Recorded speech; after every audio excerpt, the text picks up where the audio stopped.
පිච්චුනා කියලාද හිතුවේ? ගණිතයට ලකුණු 38ක් මම ගාන ඔයාට දෙනවා කියලා කිව්වොත් එපා කියනවාද? සති 6කින් මම මේ වැඩේ ඔයාට කරනවා. ෂුවර් ඇන්ඩ් ෂොට් අනිවාර්යෙන් කරනවා. ඉතින් 10 වසරේ හිටියත් 11 වසරේ හිටියත් මේ සැරේ සාමාන්‍ය පෙළ ලියන ඕනම කෙනෙකුට වේවා ඊළඟ සැරේ ලියන කෙනෙකුට වේවා 10 11 සිංහල මීඩියම් ඉංග්‍රීසි මීඩියම් අදාළත්වයක් නැහැ. ඕනම කෙනෙකුට මම ගානේ ලකුණු 38ක් දෙනවා. ඕනි දෙපා. මේ අඟහරුවාද ඒ කියන්නේ මැයි මාසේ 26 වෙනි තමයි වැඩේ පටන් ගන්නෙ. සති 6යි ඉස්කෝලේ මාස ගාණක් තිස්සේ කරන දෙයක් තමයි දැන් මම මේ සති 6න් කරන්න යන්නේ. ඉතින් මෙහෙමයි දැන් ඉතින් මට පන්ති අර පන්ති ඒවා අදාළ නැහැ. දවස් දෙකක් මම කරනවා. අඟහරුවාදා පුළුවන් අයට අඟහරුවාද බදාදා පුළුවන් අයට බදාදා. ඉතින් මේ දෙකටම පුළුවන් ගොඩක් හොඳයි නැත්තම් රෙකෝඩින් බලන්න පුළුවන්. කිසි ප්‍රශ්නයක් නැහැ. ඉතින් කොහොම කරත් සති 6කින් ලකුණු 38ක් අරන් දෙනවාමයි. එතකොට පාස් පේපර්ස් මොඩල් පේපර්ස් කෙටි ප්‍රශ්න රචනා ප්‍රශ්න ඔක්කොම කරනවා. කොච්චර කරනවා කිව්වොත් ලකුණු 10 රචනා ප්‍රශ්නයේ පෑන් තිතක්වත් තියන්නේ නැතුව මගේ ක්ලාස් එකට එන සියලුම ළමයින්ට හිතන්න කරන්න හැම දෙයක්ම මම කියලා දෙනවා. ඒ කියන්නේ රචනා ප්‍රශ්න හිතෙන් කරන්න පුළුවන්ද? අනිවාර්යෙන් පුළුවන්. ඒ කියන්නේ කෙටි ප්‍රශ්න ගැන කවර කතාවද? ඉතින් දැන් මේ සති 6ක් තුල මේ වගේ ලොකු විප්ලවයක් කරන්න පුළුවන් නම් ඉතින් මොකක් කරන්න බැරිද නේද? එහෙම හිතිච්ච ඔයාලගේ අයියලා අක්කලාත් හිටියා මීට අවුරුදු 7කට කලින්. හැබැයි මං හිතන්නේ නෑ ඔයාලා බුද්ධිමත් භාවයේ ටිකක් අවුරුදු 7කින් පස්සේ වැඩි නිසා මේ දැන් කතා කරන වෙලාවෙත් දහස් ගණක් සම්බන්ධ වෙලා ඉන්නේ. මොකද පාස්මී ආයතනේ සියලුම ළමයි මේ වෙද්දි රෙජිස්ටර් වෙනවා.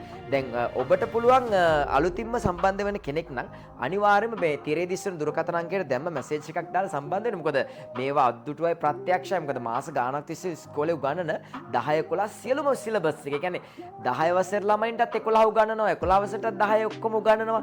මේ සියලුම දේවල් සති 6කින් උගන්වනවා විතරක් නෙවෙයි 10 11 අතර ගණිත වලියකුත් යනවා. වලියක් නෑ ජ්‍යාමිතියේ තරඟාවලියක්. සමා වෙන්න ඕනේ. ඉතින් මේ ජ්‍යාමිතියේ වලියක් කියලා කිව්වට ඇත්තට මේ ගණිතයේ 10 වසර ළමයින්ට 11 වසර ළමයින්ටයි 10 11 සිලබස් එකම සති 6න් උගන්වලා පාස් පේපර්ස් මොඩල් පේපර්ස් කෙටි රචනා ඔක්කොම ප්‍රැක්ටිස් කරවලා හිතෙන් හදන්න උගන්වලා අවසානට අපි තරඟයක් තියනවා. කවුද දක්ෂයෝ කියලා බලන්න. මොකද 10 වසරක් දක්ෂයි 11 වසරක් දක්ෂයි වෙන්න එපා. මොකද දෙගොල්ලොන්ට මේකනේ උගන්වන්නේ. ඉතින් දැන් අවසානට මේ තරඟේ සජීවීව තමයි පවත්වන. අපි බලනවා ශූරතාවයේ කුසලානේ අනුශූරතාවයේ කාටද හිමි වෙන්නේ කියලා.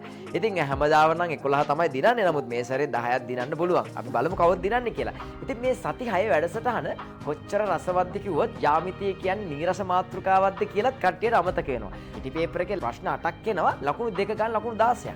දැන් මේ සැරේ විභාගය ගත්තන් පස්සේ සාමාන්‍ය වෙනදාන ලකුණු 36යි එන්නේ ජ්‍යාමිතියෙම. දැන් මේ සැරේ ලකුණු 38ක් එනවා. ඔයාලා දන්නවත් දන්නේ නැහැ නිර්මාණ ප්‍රශ්න අස්සේ ජ්‍යාමිතිය එනවා. ඒතර මේ ජ්‍යාමිතිය කියන්නේ අපිට මේ පැනලා එහෙම යන්න බෑ. සාමාන්‍ය පෙළ විභාගේ ඒ සාමාර්ථයක් ගන්න ගොඩක් ළමයි ඉන්නව නේද? මේ ඒ සාමාර්ථයක් ගන්න ගොඩක් ළමයිගෙන් අහලා බැලුවපස්සේ ජ්‍යාමිතිය කරලා නැහනේ. මම කියන්නේ වෙන ළමයි. ඉතින් අපේ පන්ති වල ළමයි ජ්‍යාමිතිය මුලින්ම කරන්නේ. මම කියනවා ජ්‍යාමිතිය ප්‍රශ්නේ මුලින්ම තෝරගන්න එපා කියලා. ඇයි ඒ? ඒකට හේතු තියෙනවා. ඉතින් ජ්‍යාමිතිය ප්‍රශ්නේ මුලින්ම තෝරගන්න එපා කිව්වට අපේ ළමයි මුලින්ම තෝරගන්නේ ජ්‍යාමිතිය. ඒ තරම් රසවත් ආතල් කෝටියක්. ඒ කියන්නේ දැන් නීරස මාතෘකාවක් එච්චර ආතල් වෙන්න පුළුවන්ද?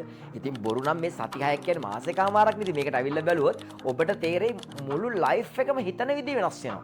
ඉතින් රචනා ප්‍රශ්නයක් හිතන හැටි ඔයාලට උගන්වුවාට පස්සේ මේ ලෝකෙ මොන જાතියේ ගාණක් දුන්නත් විභාගෙට ඔය ඒක ඇඟටවත් නොදෙනී. දැන් සාමාන්‍ය විනාඩි 18ක් යන ගාණක් විනාඩි 7න් වගේ හදලා ලකුණු 10කුත් ගන්නකොට ඒන ෆීලින් එක වෙන කොහෙන්වත් එනවද නේද? අනිත් එක එතනින් ඉතුරු වෙන වෙලාව අමාරු ප්‍රශ්නයකට දාන්න පුළුවන්. බැරි නම් නිදා ගන්න පුළුවන්. සාමාන්‍ය පෙළ විභාගේ නිදා ගන්න බැරිද? අපොයි පුළුවන්. ඒකක් ගන්න ගමන් ඔයාලට කොච්චර නිදා ගන්න පුළුවන්ද?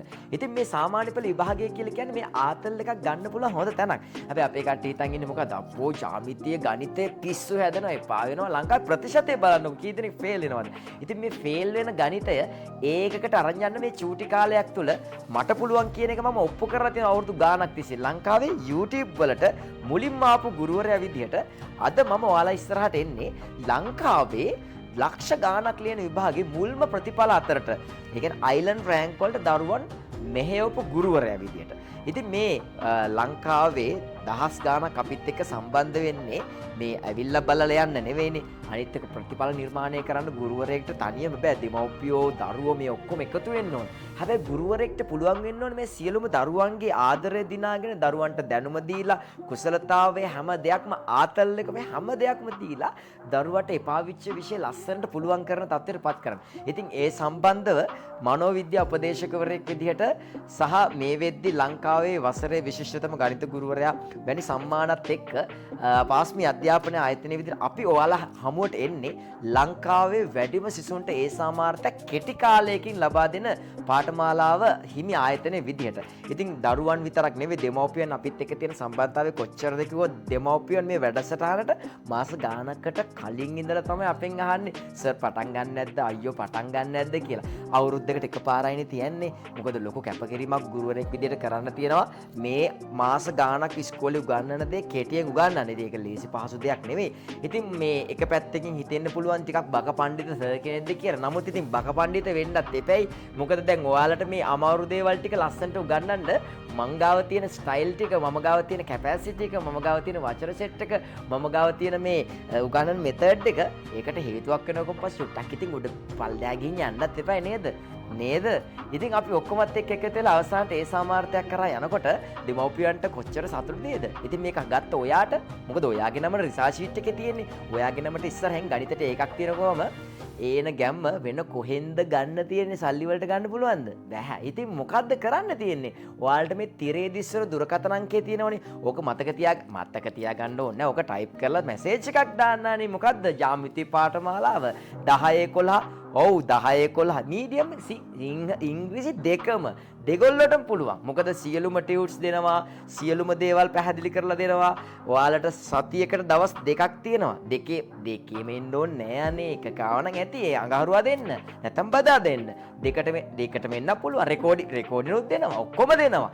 ඔයාලට මොනවද අවශ්‍ය? හැමදේම දෙනවා. මොකද අපි ඔයාලා වෙනුවෙන්ම තමයි උගන්වන්නේ. ඉතින් ඔබේ ප්‍රතිඵලය ලස්සන කරන්න අද දවසේ සිට නෙවෙයි මීට අවුරුදු 12කට කලින් අපි ඔයාලා ගාවට නෙමෙයි ඔයාලගේ අයියලා අක්කලා ගාවට ආවා. ඉතින් එදා ඉඳලා අපි ප්‍රතිඵල නිර්මාණය කරලා මේ අපි දැන් කතා කරන්නේ ඔයාගෙත් මේ ප්‍රතිඵල වැඩි කරන්න හොඳ අවස්ථාවක් කියලා පණිවිඩය අරගෙන.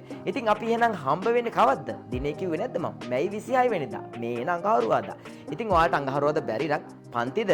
අයියෝ මේ පන්තිද? එහෙනම් බදාද එන්න. බදාද පන්ති නම් අඟහරුවා දෙන්න අනිත් සතිය. හොඳේ? හරි. එහෙනම් ඔය දවස් දෙකේම එන්නත් පුළුවන්. එහෙනම් අපි කවද්ද හම්බ වෙන්නේ? මැයි 26. ඔව් මේ මාසේ ලබන නෙවෙයි මේ මැයිනේ.